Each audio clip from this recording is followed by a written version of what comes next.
తెలుగుదేశం ఎన్నికల ప్రచారం వేగం పుంజుకుంటోంది. టికెట్ ఖాయమనుకున్న అభ్యర్థులు అప్పుడే పూర్తిస్థాయి ప్రచారం ప్రారంభించారు. అభిమాన నేతలకు ప్రజలు ఆత్మీయ స్వాగతం పలుకుతున్నారు.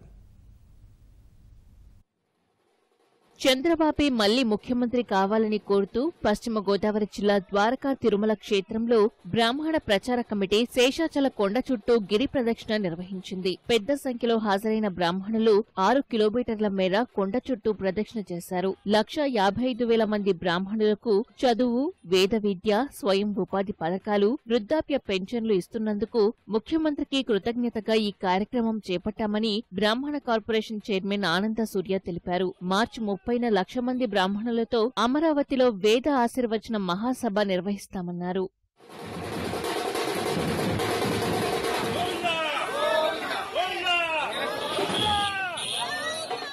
కృష్ణా జిల్లా కంకిపాడు మండలం ఉప్పలూరులో తెలుగుదేశం శాసనసభ్యుడు బోడే ప్రసాద్ నేతృత్వంలో ఎన్నికల ప్రచారం ఉత్సాహంగా సాగింది. స్థానిక నేతలతో కలిసి ప్రచార రథంలో తిరిగిన ఆయనకు ఘన స్వాగతం లభించింది. స్థానిక మహిళలు ఆయనకు హారతులు పట్టారు.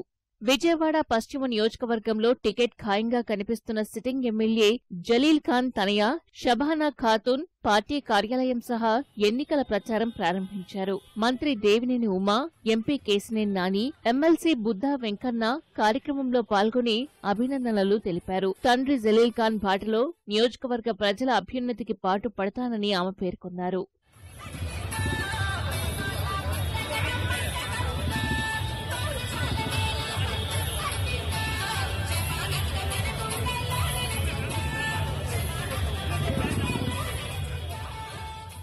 ప్రకాశం జిల్లా చీరాలలో తెదేపా టికెట్ ఏ సామాజిక వర్గానికి ఇచ్చినా గెలుపు కోసం కృషి చేయాలని మాజీ మంత్రి పాలెటి రామారావు శ్రేణులకు దిశానిర్దేశం చేశారు. స్థానికంగా ఏర్పాటు చేసిన యాదవుల ఆత్మీయ సమావేశంలో ముఖ్య అతిథిగా పాల్గొన్నారు. చీరాలలో అరాచకానికి చిరునామాగా మారిన ఆమంచి కృష్ణమోహన్ ను గద్దె దించే సమయం ఆసన్నమైందన్నారు.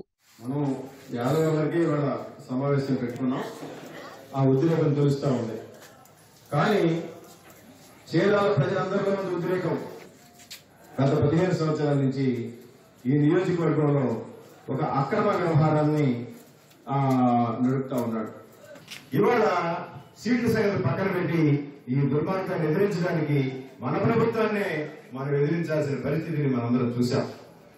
కనుక సోదరులారా, ఇప్పుడున్న పరిస్థితిలో మనం దృష్టి మరల్చకూడదు. పొరుగు రాష్ట్రం కేవలం మాటలకే పరిమితం అవుతుండగా ఏపీలో మాత్రం పథకాలు అమలు చేసి చూపుతున్నామని కర్నూలు జిల్లా బనగానపల్లి ఎమ్మెల్యే బీసీ జనార్దన్ రెడ్డి అన్నారు. కర్నూలు జిల్లా గ్రంథాలయ చైర్మన్ ప్రమాణ స్వీకార కార్యక్రమంలో పాల్గొన్నారు. రాష్ట్రంలో జరిగిన అభివృద్ధి కార్యక్రమాలే తెదేపాను తిరిగి అధికారంలోకి తీసుకొస్తాయన్నారు. ఎక్కడ చూసినా తెలుగుదేశం పార్టీ పట్ల ప్రజలందరూ, ముఖ్యంగా మహిళలైతేనేమి, యువత అయితేనేమి, తర్వాత కార్మికులైతేనేమి, ఎవ్వరికి కూడా ఏ రాష్ట్రంలో ఏ దేశంలో ఎక్కడ లేనటువంటి సంక్షేమ పథకాలు పక్క రాష్ట్రంలో ఒక చెప్పుకుంటా ఉన్నారు. కానీ మేము చేసి చూపిస్తా ఉన్నాము. మళ్ళీ ముఖ్యమంత్రిగా చంద్రబాబు నాయుడు అవుతారు, గెలిచి తీరుతాము. దాదాపుగా జిల్లాల ముఖ్యాల భాగం మేమే గెలుస్తామని చెప్పి ధీమా వ్యక్తం చేస్తా ఉన్నాం. వైకాపాకు ఓటేస్తే మోదీ కేసీఆర్ కు వెళ్లినట్లేనని మాజీ మంత్రి మహమ్మద్ జానీ అన్నారు. చంద్రబాబును తిరిగి ముఖ్యమంత్రిగా గెలిపించుకోవడం ద్వారా రాష్ట్రాభివృద్ధిని ముందుకు తీసుకెళ్లాలని కోరారు. మోడీకి పడుద్ది, వైసీపీకి ఓటు కేసీఆర్ పడుద్ది. ఆలోచించి ఓటు వేయాల్సిన అవసరం ఉంది.